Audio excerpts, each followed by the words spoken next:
गुप्त मंदिर सभा के पूर्व अध्यक्ष श्री हरिनंदन लाल श्रीवास्तव जी, डॉक्टर ओपी वर्मा जी, चित्रगुप्त मंदिर सभा के अध्यक्ष श्री सत्यव्रत लाल श्रीवास्तव जी, कालीबाड़ी के महंत जी और आज के इस कार्यक्रम में उपस्थित चित्रगुप्त मंदिर और कायस्थ महासभा से जुड़े हुए सभी पदाधिकारी और उपस्थित भाइयों बहनों,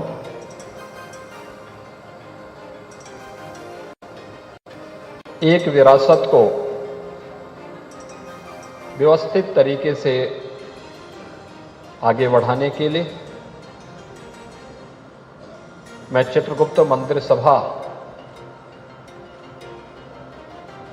का हृदय से अभिनंदन करते हुए मंदिर की स्थापना और वार्षिक समारोह के अवसर पर आप सबको मैं हृदय से बधाई देता हूं। वास्तव में यह एक विरासत है। भगवान चित्रगुप्त की परंपरा को, उन आदर्शों और उन मूल्यों को अपने जीवन में अंगीकार करते हुए किसी महापुरुष ने जमीन दान दी, यहां के कुछ प्रबुद्ध जनों ने मिलकर के मंदिर निर्माण के एक संकल्प को आगे बढ़ाया और देखते ही देखते 80 के दशक तक आते आते यह अपने आप में एक विराट वटवृक्ष बन गया। चित्रगुप्त मंदिर में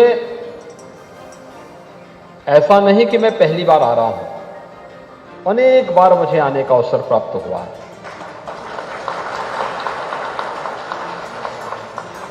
और हर बार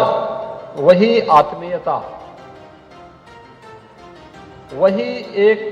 भावनात्मक लगाव जो आपके पूर्वजों ने गोरखपुर के लिए दे करके इस एक विशाल वटवृक्ष को लोक कल्याण का एक माध्यम बनाया था और हम सबको अपनी इस विरासत पर गौरव की अनुभूति करनी चाहिए, क्योंकि हम अपनी विरासत को विस्मृत करके कभी आगे नहीं बढ़ सकते, कोई समाज कभी प्रगति नहीं कर सकता। आज अनेक महत्वपूर्ण पदों पर और अलग अलग प्रतिष्ठित स्थानों पर कायस्थ महासभा से जुड़े हुए पदाधिकारी हैं या बहुत सारे ऐसे लोग होंगे जो प्रत्यक्ष या अप्रत्यक्ष रूप से इस विरासत से जुड़ करके लाभान्वित हुए होंगे। उन सबको जोड़ करके हमें इस कार्यक्रम को एक निरंतरता देनी चाहिए और निरंतरता इस रूप में एक पीढ़ी आती है, निर्माण कार्य करती है, अगली पीढ़ी का दायित्व बनता है कि जो हमें विरासत में मिला है उसका हम संरक्षण करते हुए न केवल उसे सुरक्षित रखें बल्कि उसमें अभिवृद्धि करने के लिए हमारे स्तर पर क्या प्रयास हो सकता है। अगर हर पीढ़ी उसमें कुछ अभिवृद्धि करती हुई दिखाई दे तो यही विकास है। विकास की उसी प्रक्रिया के साथ जुड़ना, उसी प्रक्रिया के साथ वर्तमान पीढ़ी को उसके लिए प्रेरित करना, ये वास्तव में ये केवल फिर एक समुदाय विशेष का विकास नहीं होता है, ये संपूर्ण समाज के समग्र विकास की एक आधारशिला होती है। आप याद करिए कितनी गौरवशाली विरासत का आप लोग प्रतिनिधित्व करते हैं। भगवान चित्रगुप्त की परंपरा तो आपके पास है ही, देश के अंदर प्रतिष्ठित उन स्थलों का जहां के माध्यम से चाहे वह न्यायिक क्षेत्र हो, प्रशासन का क्षेत्र हो कार्यपालिका का क्षेत्र हो, देश के संविधान सभा के अध्यक्ष के रूप में देश के प्रथम राष्ट्रपति डॉक्टर राजेंद्र प्रसाद जी की भूमिका को कौन विस्मृत कर सकता है। जब भी मैं प्रयागराज जाता हूं और प्रयागराज में अगर भारत के किसी एक राष्ट्राध्यक्ष की स्मृतियां आज भी हैं, तो मुझे जब मैं किले के अंदर गया तो मुझे बताया गया कि वहां एक प्रेसिडेंशियल सूट है। तो मैंने कहा किले के अंदर प्रेसिडेंशियल सूट का मतलब? उन्होंने कहा हर माघ मेले में यहां पर पूर्व राष्ट्रपति,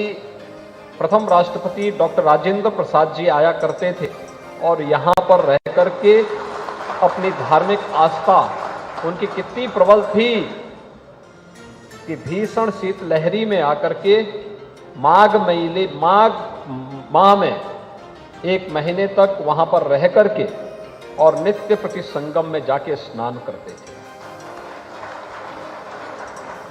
यानी राष्ट्रपति पद पर जाने के बाद भी उन्होंने अपनी परंपरा और अपनी विरासत को नहीं छोड़ा, उसको सदैव अपने जीवन का हिस्सा बनाए रखा।